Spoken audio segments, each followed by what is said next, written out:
supervisor calls me into his office. A bronze Jupiter of clandestine disharmony.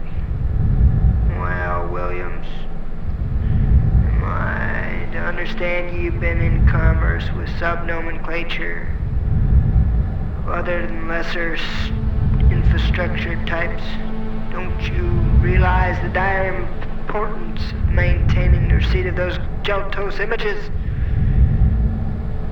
His eyes began to roll and blink uncontrollably. His shoulders and upper torso twitching like a fetus seizure trying to get fixed. Glistenings of spilled sparkled from the corner of his mouth as he wheezed, rotted off in Prussian precision. A spiral gust of crumpet thongs. Suddenly the DA comes to himself and desperately reaches in his top drawer for a shot of the Old Faithful. With teary-eyed elation, he looks in complete maternal bondage at the inhaler. Nothing like a little epomorphine LX activator, the latest brain sweet-water abortion of the Foundation to square you up in a moment of need.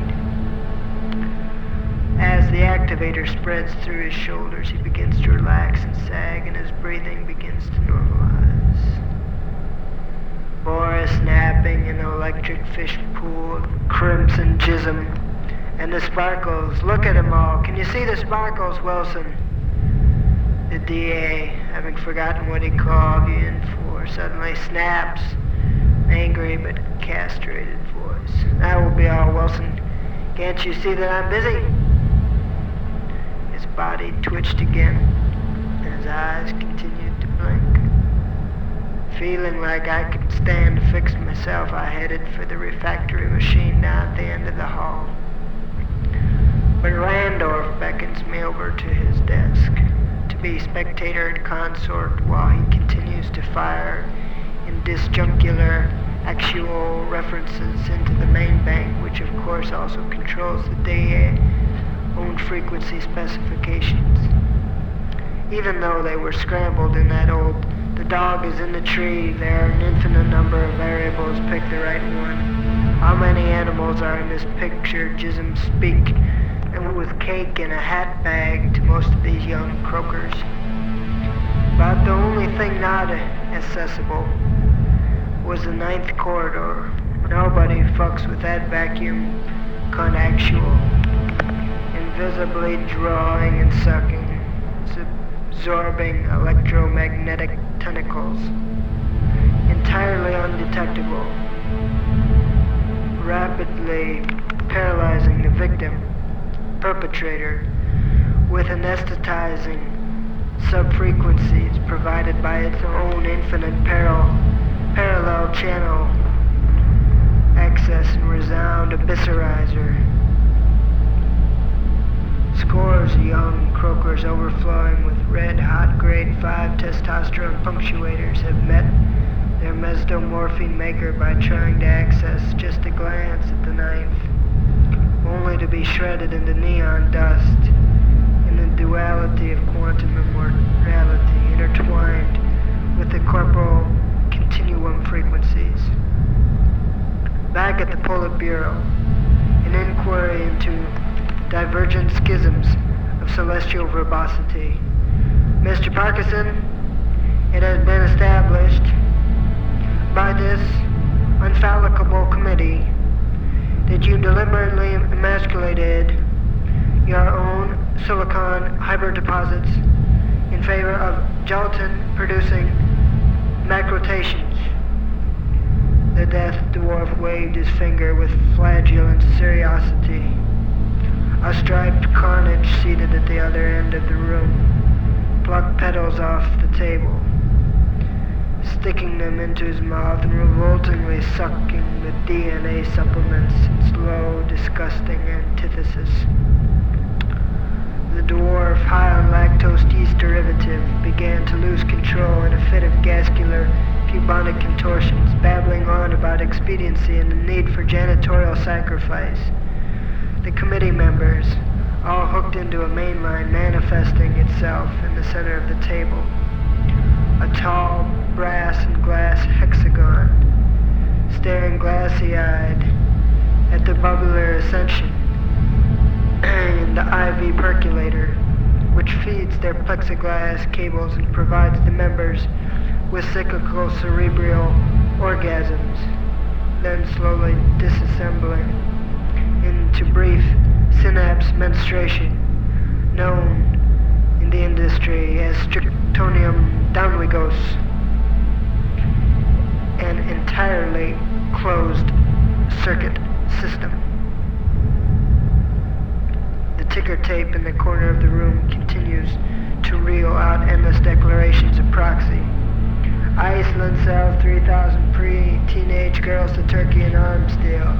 Cyclops repulsion droid 420 GS reportedly being contained by an aeronautic cavalry unit on the 3rd floor of the Pentagon building after escaping from the Ministry of Data Response on West Harriet late Tuesday morning. Prime Minister of Japan announces reduction in genital hair loss by prenatal frequency supplements.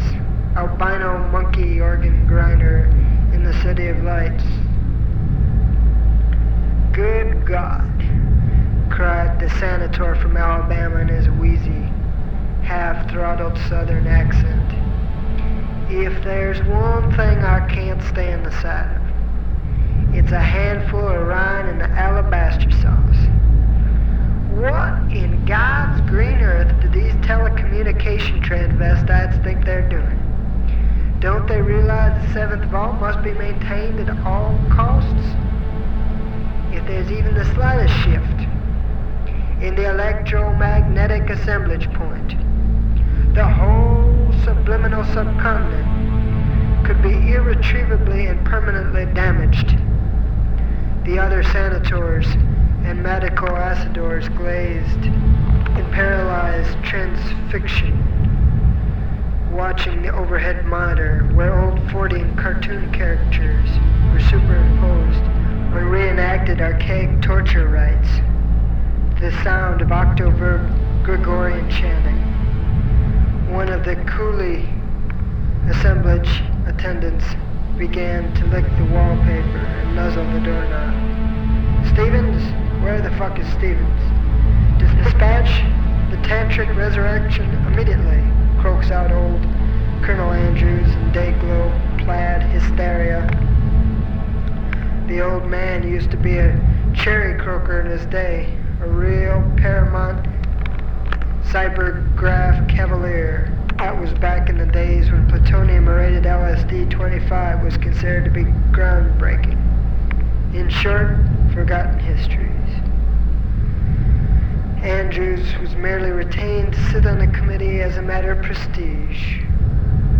An old, funked-out fiberboard antique who, entirely out of touch with recent landscape reconfigurations, would occasionally croak out his rusted iron commands to coolies or droogs, all of whom were either dead or had been retired, and then settle back down into his own electromagnetic pornographic wilderness landscapes, oblivious to all else. Tragedy teaches us that the objects of our contemplation, ourselves, each other, our world, are more diverse than we had imagined, and that what we have in common is a dangerous propensity for overrating our power to comprehend that diversity. Once again, though I perhaps have a stock barrel of illusions in the tattered overcoat of my mind. One illusion, however, I do believe to be absent, and that is an illusion that we have very much in common with each other. Why is it? It seems as though the hardest things in life are things that we look back on and think, damn, glad I don't have to go through that shit again. It always seems to be those things that have helped us grow and be strong in the present, in this present. Should one not then only choose the hardest in life, abort all conveniences and comforts, and become little more than a street person? I always want to help street people, go and stick a 5 in their hand or something. But then, I don't want to interfere with their patterns. And yet we keep waiting. It's incredible how long we seem to be able to wait, on and on, thinking that one day it's all gonna somehow gel. It's gonna crystallize in the mind. We're gonna realize. And from that day forward, it's gonna be alright. But that day never comes. Each day is like the one before it. A frustrating continuation of uncertainty and self-doubt in this vast sea of little decisions. Which path to take. The high road, the low road, the road in between. And even the most golden grapes, aped by the would-be monarchs of this day and age. Nothing but a disgusting form of self-therapy in one little cavity of time.